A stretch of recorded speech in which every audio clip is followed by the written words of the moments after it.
foi o primeiro grupamento que foi na frente do diretor, entendeu? Ótimo. Então aqui nós temos a imagem dos teus padrinhos. Bacana.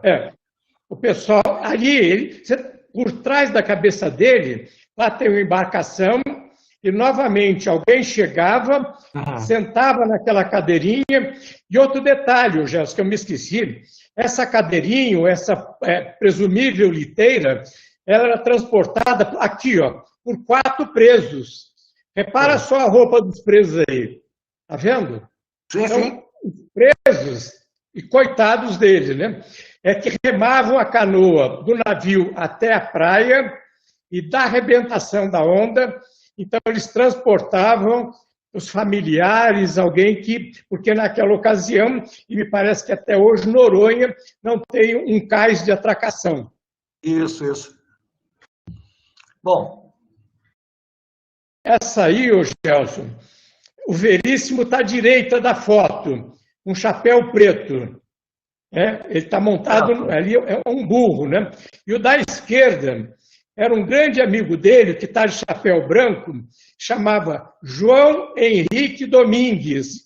Era uma espécie de um secretário do presídio, da penitenciária de Noronha, mas também gaúcho e muito amigo, parceiro daquelas revoluções do Nestor Veríssimo. E um detalhe curioso aí, Gelson, não sei se dá para perceber, mas eu acho que dá, os dois, tanto o Veríssimo quanto o João Henrique Domingues, eles estavam de pijama, reparem bem. Essa não era preso. Eu ia te perguntar, porque desde que eu conheci essa imagem, eu sempre falei assim, que esses caras vão cavalgar de pijama? Olha, isso era um hábito de gaúcho, viu? Gaúcho gostava de andar de pijama dentro de casa, saía, né? E nesse momento aí, lá do lado do Veríssimo, do lado esquerdo do Veríssimo, aparece o famoso Morro do Pico, né? E então eles estão com certeza, não por afirmação minha, mas de meu pai. Tanto o Veríssimo quanto o João Henrique, eles estavam nesse momento de pijama, os dois. Não, perfeito. Aí, Gelson, já é 1939 para 1940. Uma fotografia que aparece da esquerda para a direita. Ivo Moura, meu pai, sentado já no Mário Couto. O segundo de chapéu era o Major Telmo. E o último, à direita, de óculos escuros, era o Antônio Monteiro. Todos eles também gaúchos, que vieram, ou foram, perdão, naquela primeira remessa junto com o Veríssimo para Fernando de Noronha. Perfeito. Esse aí é histórico também, viu, Gelson? Para não dizer antológico. Esse navio aí é Comandante Ripper. Foi ele que transportou, em 1942, todo o acervo do presídio, todos os funcionários, todos os móveis dos funcionários, todos os presos. Esse navio transportou de Fernando de Noronha para o Rio de Janeiro. Meu pai conta que ele fez uma parada em Recife, e de Recife, então, ele viajou até Fernando de Noronha. E um detalhe, Gelson, os presos, veja bem que desde aquele tempo, hein, os presos viajaram na terceira classe, né? E, os móveis no porão, os presos na segunda classe e os funcionários na primeira classe do navio, que o navio tinha o que era comum naquela ocasião, primeira classe e segunda classe. Esse navio era de uma companhia, Gelson, que chamava Lloyd Brasileiro. Essa companhia foi fundada em 1917, no governo do Floriano Peixoto. Era uma companhia estatal de cabotagem, né, de transporte de mercadorias, era do Estado, e ela foi desativada, totalmente desativada, em 1997, no governo do Fernando Henrique Cardoso. Não, perfeito. Olha, é fantástico. Essa imagem. Outra fotografia embaixo da mangueira, a famosa mangueira tradicional. Essa foto aí, Gelson, ela deve ter sido produzida entre março e lá para outubro, mais ou menos, de 1942. Por quê? Aparece o Flores da Cunha, o general Flores da Cunha. O que está apontado com a seta, o número 4, é o general Flores da Cunha. 4. E nós estamos aqui em 2 dias, volta aquela mangueira, é isso? O número 1 é o Veríssimo, o que eu pude identificar, meu irmão. O número 1 é o Veríssimo, o número 2 era um funcionário que chamava Manuel Pires Bastos, o número 3 era a Dona Ieda, uma professora casada com um servidor que chamava Fausto Vieira, o Vieirinha, o número 4, o general Flores da Cunha, esse era o Flores da Cunha, o número 5 era o João Shoa, um funcionário que veio de Noronha também, ele era pernambucano, e o número 6 era o seu Claudino Pinto de Andrade, um gaúcho de Cruz Alta, também amigo e contemporâneo de Nestor Veríssimo. E o número 7 era um outro servidor também, olha a quantidade de gaúcho, hein, Gelson? Era o Sadi Cabral, um outro gaúcho. Os outros que estão ali, Gelson, essa identificação eu fiz há coisa de uns 30 dias. Me mandaram essa fotografia e com a ajuda de outros contemporâneos, nós conseguimos identificar essas 7 pessoas, mas com certeza, pela presença do Flores da Cunha, isso é de 42 para final de princípio de 43. Perfeito. Ótimo. A figura do Veríssimo com o Manuel Mostardeiro, né? Seu braço direito. Isso. E o major Heitor Coimbra. O Heitor Coimbra, ele substituiu o Veríssimo, né? Quando o Veríssimo faleceu em 44, o Mostardeiro ficou interinamente e, em caráter definitivo, o Heitor Coimbra assumiu até a deposição do Getúlio em 45. Essa imagem, Gelson, contada pelo meu pai, hein? Ela é de 1945. Daquele mesmo dia em que aparecem aqueles funcionários com os presos ao lado, caminhando do presídio para o grupo escolar João Pessoa. É o 7 de setembro de 1945. Hein? É o 7 de setembro de 1945. Isso, exatamente. Eles já tinham voltado do presídio e aí no grupo escolar João Pessoa, então, repare que estão olhando mais ou menos para cima. O João Shoa é aquele que está de terno, paletó branco e um chapéu branco na mão. Atrás do João Shoa, da cabeça direita do João Shoa, do lado direito do João Shoa, está o meu pai, Ivo Moura. E ao lado do meu pai, do lado direito, está um senhor que chamava Eduardo Lins. Aí está minha mãe, que eu não consegui sinalizar, mas aí, Gelson, era feito o encerramento da solenidade no dia da independência, repito, hasteada a bandeira nacional e cantado o hino. E mais um detalhe, os presos faziam parte desse momento. Perfeito. Bom, essa foto, Gelson, eu tenho uma precisão, porque aí eu já estava adulto, quase adulto, né? Essa Sim. foto, possivelmente, foi uma das últimas viagens que eu fiz, da Ilha Grande para o Rio de Janeiro. Essa foto é de Mangaratiba, aí atrás está o trem, né? Que alguns chamavam de macaquinho. Macaquinho. Né? Ele ia de Mangaratiba. Ele ia de Mangaratiba à central do Brasil. Ela é de 1957. Eu estava aí com 17 anos. E da esquerda para a direita, eu consigo identificar. O primeiro era o Toinho, o segundo Bagé, o terceiro de óculos era o Hugo, que mora inclusive aqui em Brasília.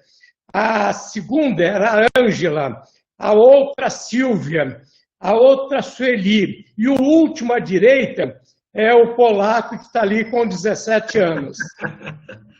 Grande polaco. Bom, essa é uma foto antológica. Essa foto é antológica. Essa foto, Gelson, é de 1967. Madame Satã é o primeiro à esquerda. O segundo é o Cartola, o grande Cartola, da Mangueira. O terceiro era um cidadão que morava no Abrão, chamava Martinho. E o último da direita, o seu conhecimento era o Constantino, da Tenente Loretti. Então, aí você vê o primeiro meio grisalho, como essa foto de 67, Satã já tinha o direito à liberdade há muito tempo. E ele, então, estava morando no Abraão. Eu conheci essa foto, Polaco. Essa foto é uma foto emblemática, eu digo, como uma foto que marca a visita do Cartola ao Madame Satã, porque ele, quando ele consegue a liberdade, ele recebe essa casa e ele passa a morar aí direto. Ele trabalha como babá, faz alguns serviços, né, e resolve morar até a sua morte em 75.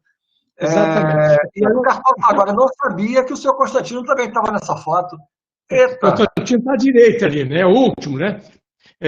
Satã, Cartola, Martinho, que eu não sei, não me lembro quem é, e o Natalino. Tomando a cerveja, né? Muito bom. Opa! Ih, olha a novidade aí. Eu hoje vou morrer do coração, viu, Gelson? Essa foto, amigo, é de 2018. Aquele ano, eu vou até lhe dizer, foi na primeira quinzena de maio de 2018, porque nós tivemos lá no apartamento da Miriam, no dia 7 de maio. E em seguida eu viajei para Angra. Caramba. E depois, por gentileza sua, por sua grande deferência, que eu sou reconhecido e agradeço até hoje, eu fui parar dentro de 2 rios. Essa imagem atrás é o antigo Corpo da Guarda, né? Você vê ali, e onde tem, hoje vocês então colocaram ali o Museu do Cárcere, né?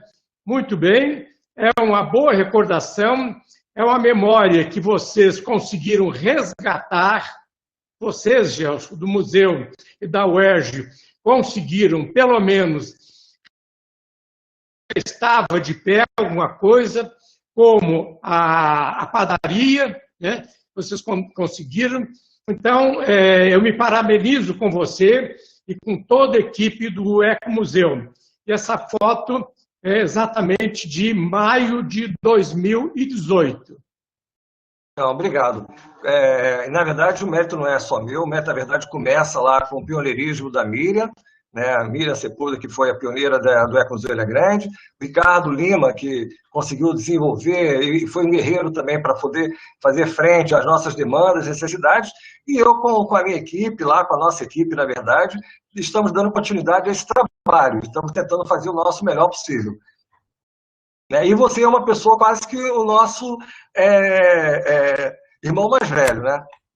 Bom, vamos agora, então, eu vou pedir ajuda aqui ao Gilberto, né? Não sei, para a gente poder passar agora para a abertura do pessoal, para as questões que apareceram, para o pessoal que está assistindo a gente participar e poder estar mais dialogando com a gente ainda. A gente passou da hora, peço desculpas a todos, mas, enfim, eu espero que estejam gostando, esteja valendo a pena. Eu, pelo menos, estou aprendendo muito aqui e a gente está se divertindo também, né, Polaco? Gelson, na minha opinião, se você me permite, e as outras pessoas também, eu estou falando demais, mas isso é coisa de idoso, viu? Todo velho fala demais. Não, que isso. Gilberto, me ajuda aí. Como o pessoal vai perguntar por escrito? Na verdade, essa live que nós estamos fazendo é um verdadeiro resgate da história dos nossos pais, né? Para alguns dos filhos, para alguns dos netos, que moraram não só em Noronha, como também em 2 rios na Ilha Grande.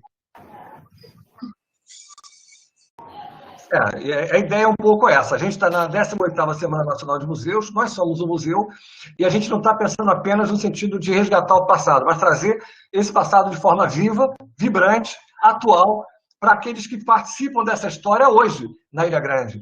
Não só para quem está na Vila dos Giz, para quem está no Abraão, mas para quem está na Ilha Grande em geral, para quem está no Rio de Janeiro, porque é parte da nossa história do Brasil, o que aconteceu, o que acontece, que nós temos lá nessa ilha. Ilha hoje que é um patrimônio mundial da humanidade, graças a todo esse contexto, essa história que nós temos. Ô, Gelson, se o pessoal for bem comportado, tá liberado câmera e microfone para todo mundo, desde que cada um fale um de cada vez. Nós estamos aí com 18 pessoas. Eu ia te perguntar, alguém chegou a fazer pergunta por escrito aqui, né? Porque eu não tive como acompanhar o bate-papo, né? Por causa da apresentação. Eu realmente não tive como... Você chegou a controlar isso, Gilberto? Viu, não? Tem alguns comentários, mas nada assim, uma pergunta específica. Posso falar uma coisa aí? Sim, claro. É que tem um recadinho da nossa pró-reitora aí no bate-papo. Caríssimo Gelson, estamos vivendo um momento inimaginável e de grande ruptura em nossas vidas. Assim que a vida permitir, realizaremos nossa ida a esse patrimônio extraordinário da nossa universidade, sob a guarda da Pró-Reitoria de Extensão e Cultura, PR3. É que você não viu, ela mandou essa mensagem. E também te agradeceu as palavras que você fez aí. Mas está aí no bate-papo público, porque a Cláudia estava com dificuldade de acionar a câmera e o som. Eu não sei como é que está ainda. Né? E o Gilberto tem informação para te dar. Além dessas pessoas, há um grupo de 20, não é isso, Gilberto? Assistindo pelo YouTube. Isso. As pessoas podem perguntar lá pelo YouTube. Será que não tem pergunta lá? O Salomão estava perguntando aqui sobre as várias transformações que os presídios passaram, que trocaram de nome algumas vezes e qual a sequência desses nomes e em que época ocorreram. Olha, o Salomão, e aí falando para você e um pouco para os dois. A gente teve, bem rapidamente, de forma breve, 1894, Colônia Correcional de Dois Rios. Em 1938, Penitenciária Agrícola do Distrito Federal. Em 1942, Colônia Penal Cândido Mendes. Em 1942, ainda nesse mesmo ano, até 62, Colônia Agrícola do Distrito Federal. Aí, depois passa em 61, 66, Colônia Agrícola do Estado da Guanabara. Posteriormente, em 66, 69, Penitenciária Correcional Cândido Mendes. E de 70 a 82, Instituto Penal Cândido Mendes, que foi outro nome bastante conhecido, e de 82 a 94, Penitenciária Cândido Mendes, até a sua implosão. Acho que, enfim, tentei aqui falar muito rapidamente de quais foram os nomes e os períodos que eles tiveram. A Maria Júlia Gropa está perguntando se existe algum registro de imagem das palmeiras que marcam a entrada de Vila dos Rios na época que era da Fazenda. Não, infelizmente, nós não temos fotos da época da Fazenda. Nós temos algumas fotos do início do século XX, na época da colônia correcional, algumas que eu mostrei aqui, que é o registro mais antigo que nós temos. O Ricardo está perguntando, como poderemos ter depois acesso a essas imagens? Bom, essas imagens, elas fazem parte de um material que eu estou preparando para se tornar um vídeo curto sobre cada uma dessas unidades prisionais. Então, a gente vai estar apresentando isso em breve.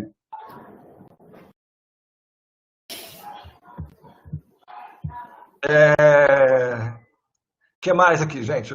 Porque assim, eu tentar olhar assim, nem sempre é tão ágil. Sei que tem muita gente presente participando aqui, agradeço a todos mais uma vez, fico muito feliz.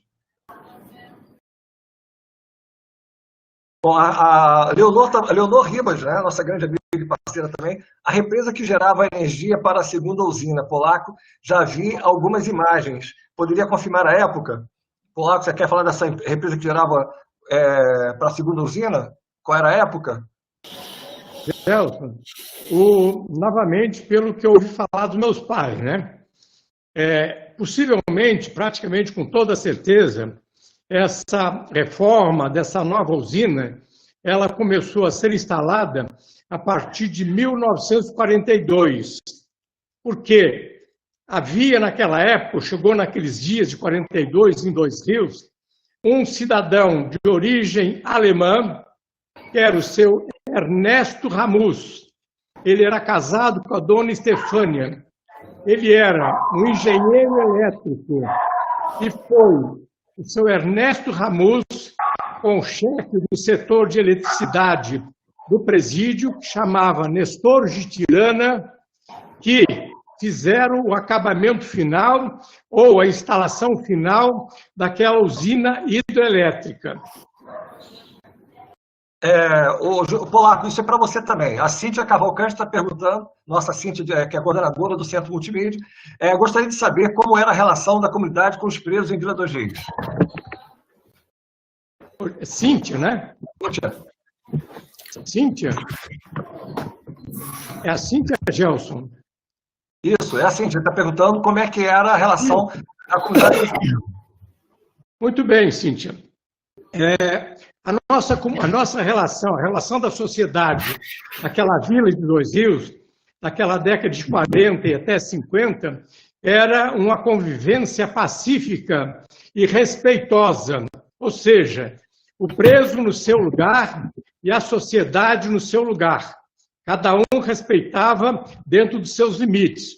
Os poucos presos que saíam da penitenciária, e alguns deles, inclusive, que trabalhavam nas nossas casas, nas casas dos funcionários, esses presos eram mantidos com muito respeito. Inclusive, todos eles que trabalhavam em nossas casas, eles tomavam o café da manhã no presídio, almoçavam na nossa casa, faziam lanche, pelo menos lá em casa era assim, faziam lanche entre 3 e 4 horas, e 5 horas eles se recolhiam ao presídio.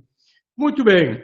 Essas histórias que apareceram a respeito da Ilha Grande, Caldeirão do Diabo, Ilha do Inferno, Comando Vermelho, isso tudo não chegava diretamente aos nossos ouvidos, porque tudo aquilo que acontecia lá no intramuros do presídio não era transferido aqui para a comunidade. Os nossos pais e as nossas mães tinham uma preocupação muito grande em não nos passar essas informações. Eu não estou a dizer que não ocorriam barbaridades dentro do presídio. Não estou. Eu hoje, com 80 anos, eu seria inconsequente se dissesse que lá era um paraíso no céu, né? Não acontecia isso. Mas para nós, o importante é que nós não tínhamos conhecimento. E o mais importante, amigos e amigas, é que para nós o presídio tinha só um significado. O presídio era o local onde os nossos pais trabalhavam, e mais nada. Então, tanto é que havia uma convivência pacífica, que alguns presos, para finalizar, trabalhavam em nossas casas, e a demonstração que no dia de uma atividade, um evento cívico, os presos participavam junto conosco. Então, evidentemente que não havia uma promiscuidade, seria um absurdo, né? Do mesmo tempo que nós tínhamos presos de excelente comportamento, nós tínhamos presos que tinham cometido crimes bárbaros, né? Mas nós vivíamos na linguagem da juventude, os presos viviam na deles, mas com muito respeito e a gente entendendo a posição daqueles sentenciados. Perfeito. Tem uma pergunta aqui.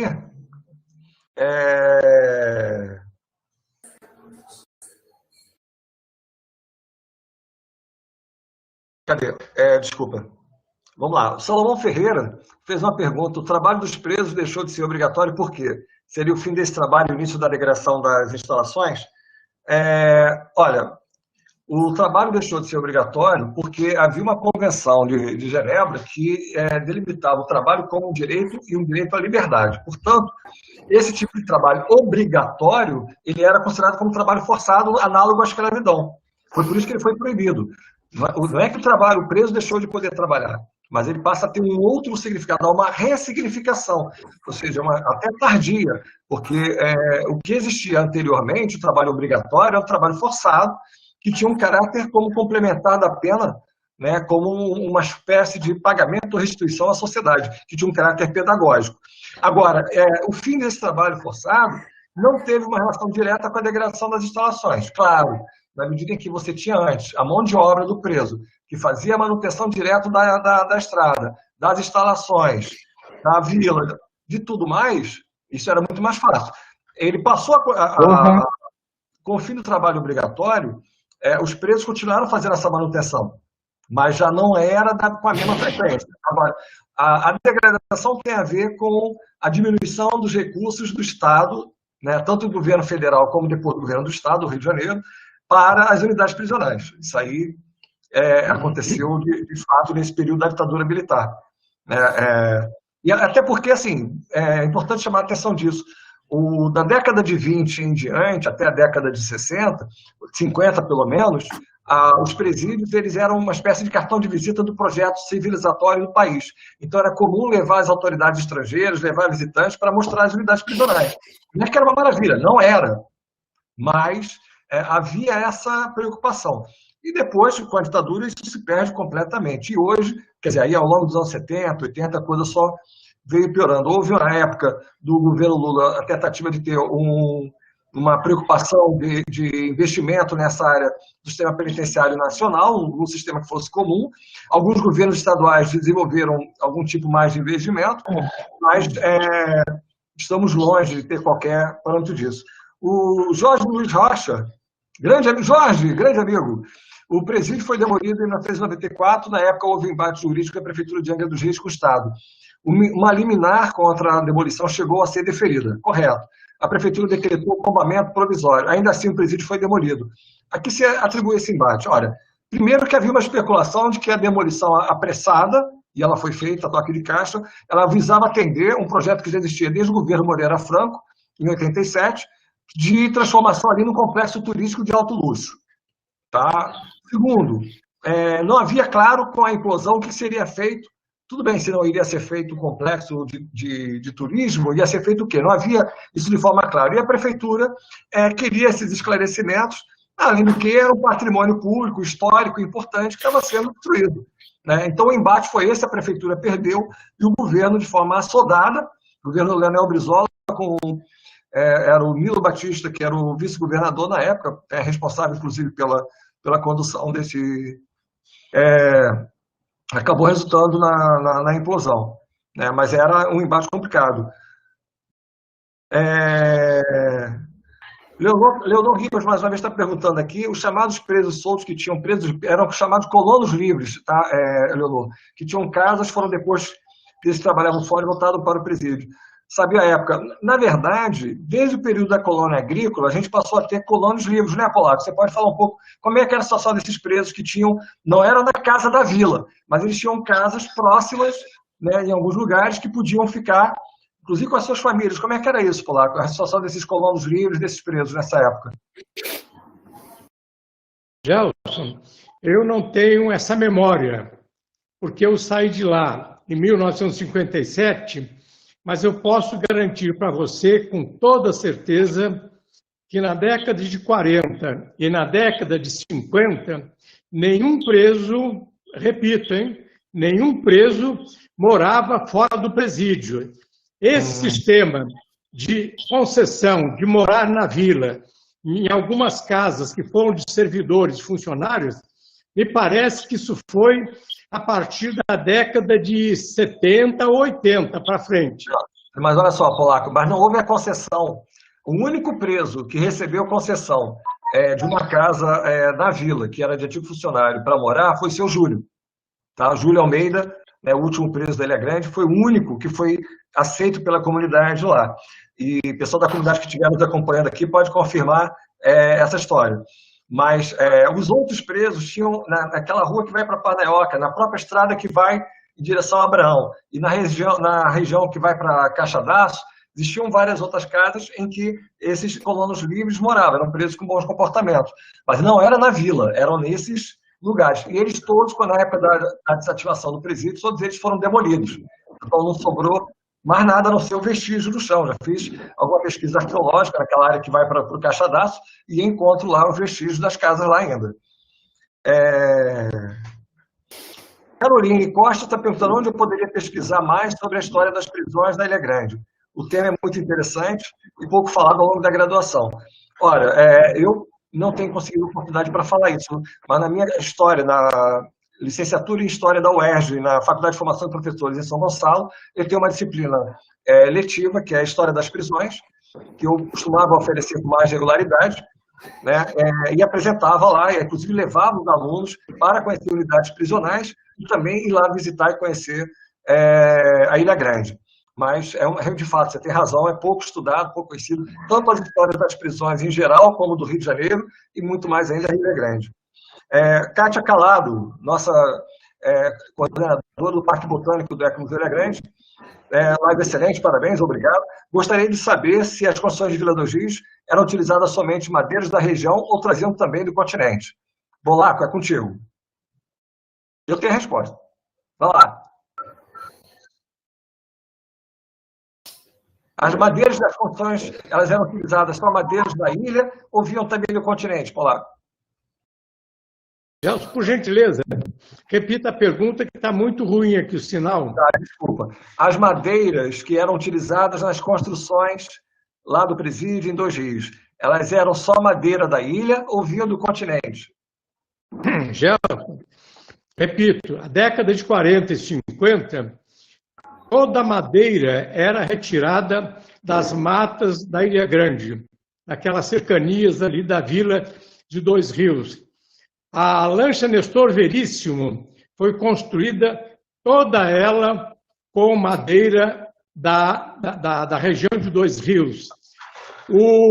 Teve um senhor lá, pai da minha tia Idonê, que foi professor lá em Dois Rios, chamava Sérgio Esteves. Ele foi contratado para fabricar todos os móveis dos escritórios do presídio e os móveis da residência do diretor. E com certeza, Gelson, essa madeira toda utilizada ela lá. Por quê? Tinha uma turma, vou repetir, tinha uma turma que chamava a Turma da Lenha. Essa turma, controlada por um guarda, era encarregada de ir para aquelas regiões mais longe ou mais perto, e eles cortavam aquelas grandes árvores, derrubavam, o caminhão transportava até o fundo do presídio, onde havia uma serraria. Havia uma serraria naquele pátio do presídio. Essas toras brutas eram serradas. Só um parênteses. Essa serraria é onde fica hoje um pátio de cimento na direção do Parque Botânico ali, onde nós temos a casa de produção de mudas e esse pátio. Ali tinha um galpão onde ficava essa serraria. Desculpa. Fala, Paulo. Isso. Muito bem.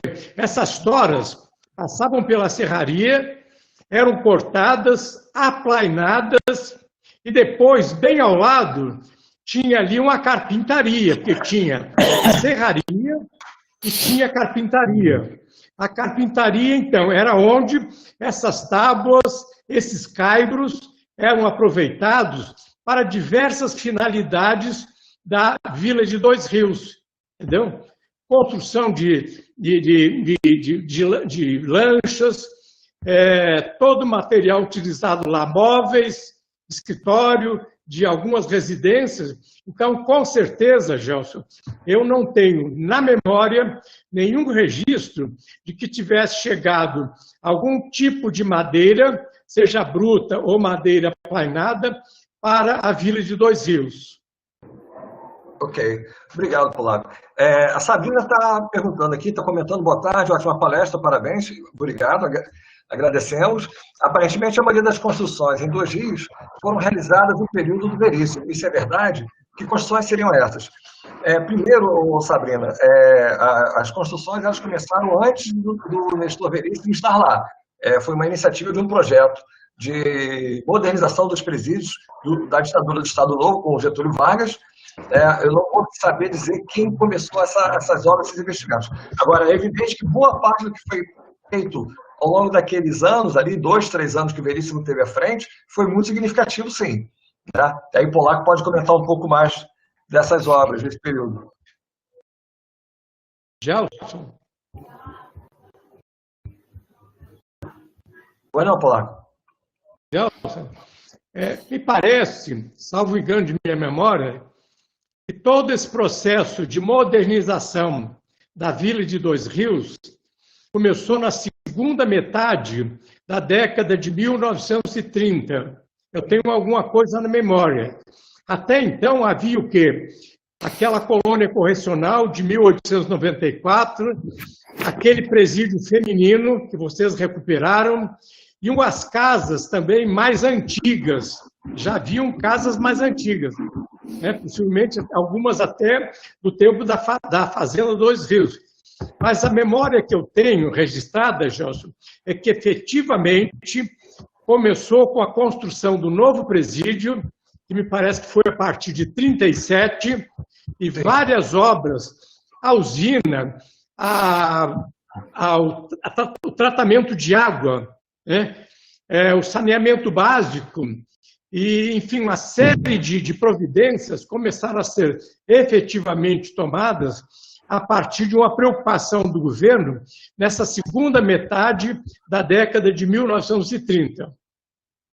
Correto.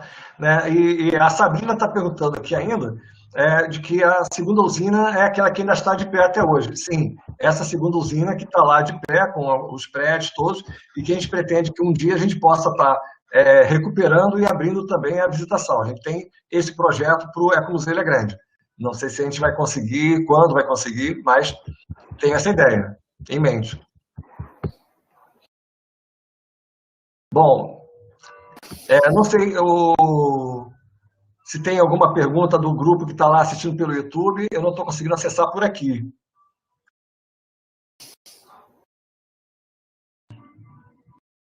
Se o Gilberto puder ajudar... Não. YouTube teve um problema, teve uma queda e voltou. E na volta a gente perdeu o chat de lá. Tá? Poxa. Uma segunda sessão. Não tenho como recuperar essa informação. É uma pena. Bom, a gente está caminhando aqui para o final. Então, assim, a gente agradece muito aqui. Eu vou passar para o Polaco, depois eu faço aqui o nosso período aqui, agradecer as pessoas, que a gente é programado 1 hora, estamos há quase 2 horas aqui. Bom, Polaco, vou passar para você então. Peraí, só um instantinho, apareceu aqui. Viviane Valença, que é a coordenadora do Museu do Cárcere do Ecomuseu Ilha Grande.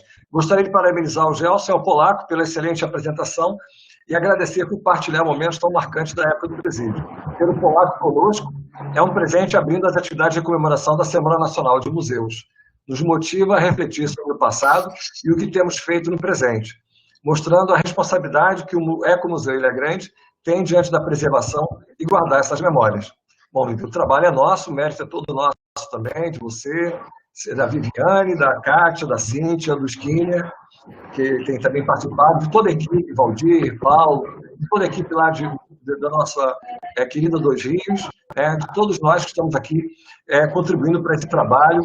Gilberto, que viabilizou aqui a nossa live, a aporte tecnológica aqui. E Gilberto está dizendo aqui, espero também que seja a primeira de muitas. Se Deus quiser, será. Bom, obrigado a todos que estão nos assistindo. Vou passar para o Polaco fazer a sua consideração final. Amigas e amigos, um desabafo saudosista. A Vila de Dois Rios, para nós, principalmente, que vivemos entre 1940... Alô? Tem algum eco de algum som aí, hein? Alguém está...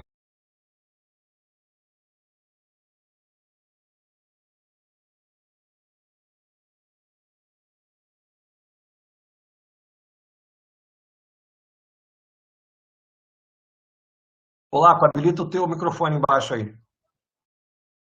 Por favor. Polaco, habilita o microfone, você está me ouvindo? Polaco? Ouviu agora? Isso, agora sim. Pode falar. Está melhor.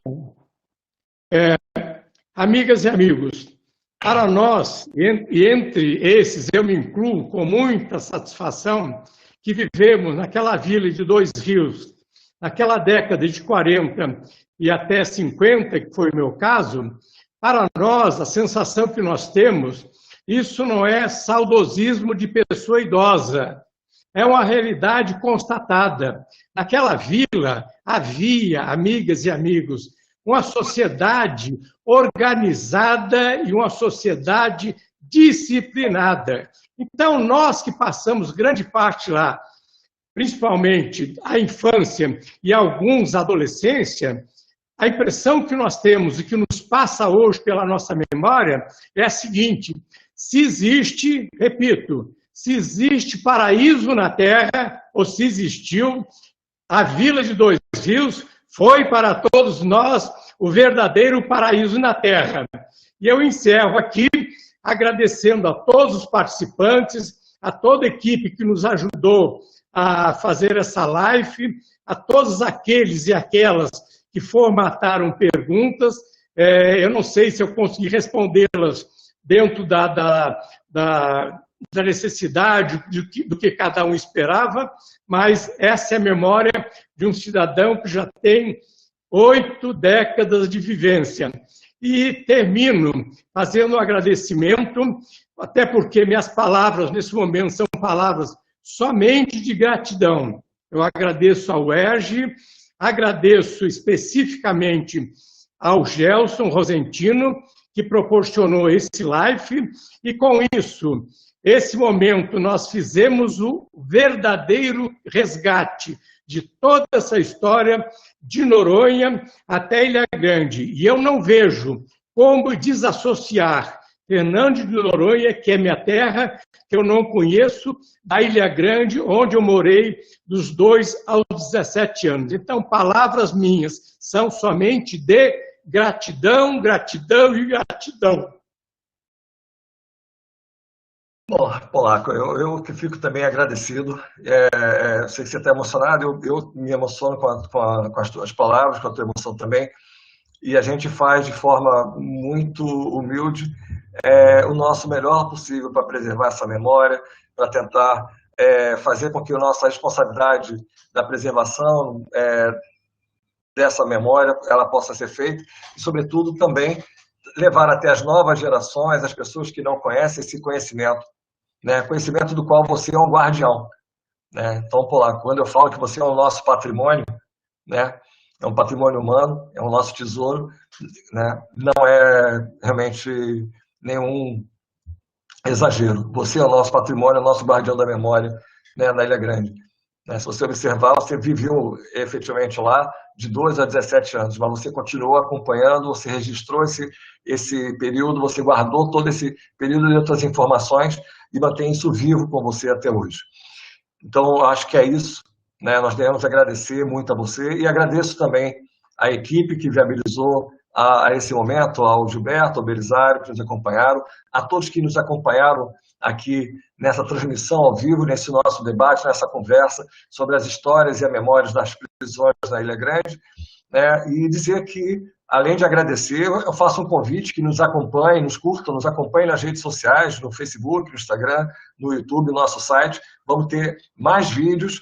Para quem quiser acompanhar mais esse tema, nas próximas semanas teremos pequenos vídeos curtas sobre essas unidades prisionais, né? E teremos ali nessa semana também, junto com a nossa programação, amanhã, às 15h, com um link a ser compartilhado também aqui nas páginas do Ecomuseu, né, a apresentação da Viviane Valença sobre os acervos museológicos, a conservação e preservação dos acervos museológicos, e na sexta-feira, dia 22, né, às 4h, também vou colocar depois o link da transmissão com o Luiz Felipe Skinner, que é o coordenador do Museu do Meio Ambiente, sobre a diversidade biológica, né? E aí eu acho que a gente está começando a desenvolver um ciclo que pode ser bastante produtivo, com outras apresentações futuras através desse canal. Esperamos que todos vocês possam estar juntos, nos acompanhando, né? E as críticas também são bem-vindas. A gente está tentando fazer aqui, essa é a nossa primeira transmissão, e é tudo muito novidade para nós, não é, Polaco? É a primeira vez, não é isso? Tu desligou o microfone, rapaz. Polaco, tu desativou o microfone. Agora vai. eu imagino que essa seja a primeira de uma série, né? E essa história é muito longa, muitas passagens, muitos fatos, diversas histórias, a gente acabou deixando de colocar aqui. Mas valeu muito, nós já estamos com 2 horas de conversas, né, nessa live, e eu acho, repito, que foi muito importante para a história das prisões da Ilha Grande. Opa, Belisário aqui presente, quer falar? É porque, como eu estou atento aqui no bate-papo público, a sua pró-reitora acaba de dizer que quer conhecer o polaco. Sim. Não, vale a pena. Vale sim. Gelson, se quiser conhecer o polaco, procura o Museu do Rio de Janeiro aí, viu? Nada, que nada. Está virando peça do museu. Você sabe muito bem. Olha só, eu vou dizer para vocês uma coisa. Nós estamos estávamos no início da quarentena, organizando uma belíssima exposição sobre as prisões da Ilha Grande, sobre essa questão da história e memória, junto com o Museu Penitenciário do Rio de Janeiro, né, os nossos amigos da Secretaria de Estado de Administração Penitenciária, e, infelizmente, aconteceu essa questão da quarentena e a gente teve que adiar. Seria realizada na Biblioteca Parque, né, lá da Presidente Vargas. E Polaco era uma das pessoas que estavam convidadas, era um seminário com exposições, uma série de atividades. Se Deus quiser, quando acabar todo esse período de isolamento, a gente pretende retomar esse projeto e vamos realizar isso lá. Então, tem muita coisa boa a acontecer aí, a vir pela frente, tá? Então, mais uma vez, obrigado a todos, tá? E ficamos felizes por nos acompanharem nessa tarde tão gostosa, tá? E vamos seguir juntos com o Ecomuseu Ilha Grande, com essa nossa tão querida ilha, e em vários outros projetos também. O que tiver ao nosso alcance, a gente vai continuar fazendo. Um abraço.